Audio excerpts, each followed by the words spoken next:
একদম পুরো অন্যরকম একটা টেস্ট।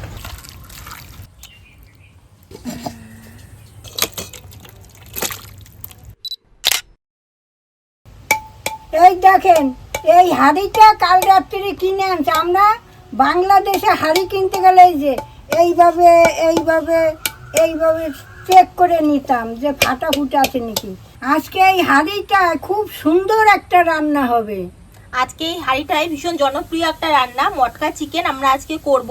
তো এই রান্না কিন্তু আমাদের চ্যানেলে প্রথমবার দেখানো হচ্ছে। তো আপনারা দেখুন আমরা এই রান্নাটা কিভাবে করি, আপনাদেরকে চলুন দেখাই। এই হাঁড়িটা একটু মাটি লাগাইয়ে নেই, ফাটার কোনো ভয় থাকবে না। এই রান্নাটা করার জন্য দেখুন কি কি মশলা আমি নিয়েছি। তো এখানে সবার প্রথমে জিরে আছে, ধনে আছে, এটা একটু মৌরি আছে, শুকনো লঙ্কা আছে, গোলমরিচ আছে, আর এখানে কিছু গোটা গরম মশলা নিয়েছি। এগুলো সব একসাথে শুকনো খোলায় একটু ভেজে নেব।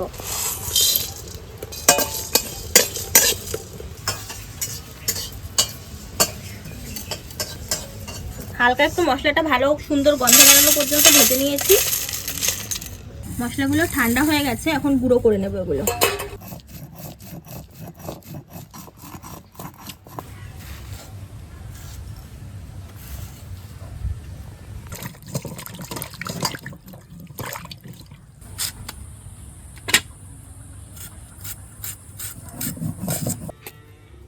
এখন আদা রসুনটা বেটে নেব।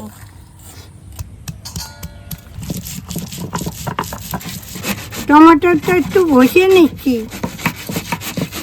সব মশলা আমাদের গোটা বাটা সমস্ত কিছু রেডি করা হয়ে গেছে। এখন মেন যেই কাজ সেটা করব। দেখুন এখানে চিকেন নিয়েছি, আর চিকেনের পিসগুলো দেখুন, এটা হচ্ছে লেগ পিস, আর চিকেনের এমনি পিসগুলো দেখুন। এখন এর ভেতর সব কিছু দিয়ে মিক্স করব। তো এর মধ্যে সবার প্রথমে 2 ঢাকনা ভিনিগার দিয়ে দেব।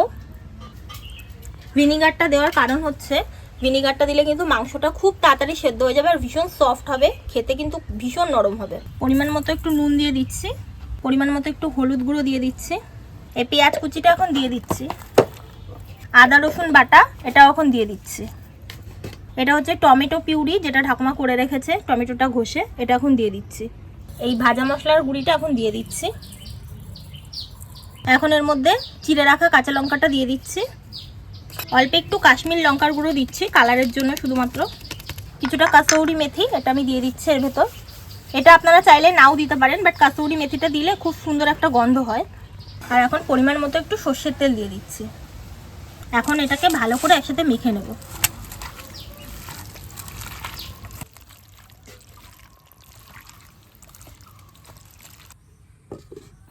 একটু আটা মেখে নিচ্ছি, হাঁড়ির মুখটা আটকাবো। এই তেলটা একটু গরম করে নিচ্ছি, হাঁড়িটা মেখে নেব। অল্প গরম করে নিয়েছি, বেশি গরম করি নাই। এখন হাঁড়ির চারপাশে তেলটা ভালো করে একটু লাগিয়ে নিচ্ছি। আধা ঘন্টা হয়ে গেছে। এখন ম্যারিনেট করা মাংসটা যেটা রেখেছিলাম ওটা এখন এই হাঁড়ির ভেতর দিয়ে দেবো।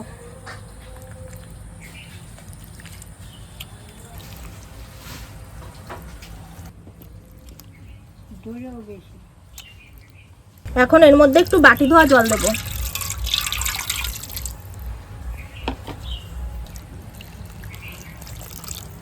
এই ঢাকনাটা দিয়ে এখন এটাকে আটকে দেবো। এখন এই আটাটা চারিদিক দিয়ে দিয়ে দিচ্ছি। দেখুন এটাকে কত সুন্দর করে একদম আটকে নিয়েছি। বিরিয়ানির হাঁড়িতে যেরকম ভাবে একদম ভালো করে সিল করে দেয় যাতে বাষ্পটা না বেরিয়ে যায়, এটাও কিন্তু আমরা সেরকম করেছি। দেখুন বসিয়ে দাও। এইবার আস্তে আস্তে হতে থাক। দেখুন আঁচটা আমি একদম কমিয়ে দিছি। এইটা কয়লা রাজি হয়, একদম কমিয়ে দিছি। এই দেখুন মিটু মিটু আওয়াজ হচ্ছে। আমাদের হান্ডি চিকেনটা প্রায় 1 ঘন্টা মতো রেখে দিয়েছি। তো 1 ঘন্টা পর এখন ভীষণ সুন্দর একটা গন্ধ বেরিয়েছে, মনে তো হচ্ছে হয়ে গেছে। তো চলুন আপনাদের খুলে দেখাই। এখন নামিয়ে রাখছি। এটা খুব গরম আছে, একটু চাকু দিয়ে কাটি। গো ভীষণ গরম। এটা কেটে নিয়েছি ভালো করে। এখন ঢাকনাটা একটু খুলে দেখিয়েছি অবস্থা। দেখুন এখনো ফুটে যাচ্ছে, এতটা গরমের হিট পেয়েছে, এখনো দেখুন বুড়বুড় বুড়বুড় করে উঠছে। এখন এর মধ্যে একটু নামিয়ে ফেলেছি তো একটু ঘি দিয়ে দিচ্ছি। এখন এটাকে একটু ঢেলে নিচ্ছি।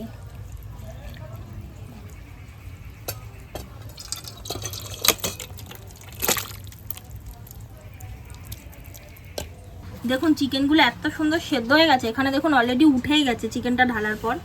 এটা ঢালার পর এত সুন্দর গন্ধ বেরোচ্ছে, আমি একটু না খেয়ে পাচ্ছি না, আপনাদের আগে একটু টেস্ট করে জানাই কেমন হয়েছে। একটু গ্রেভি নিই।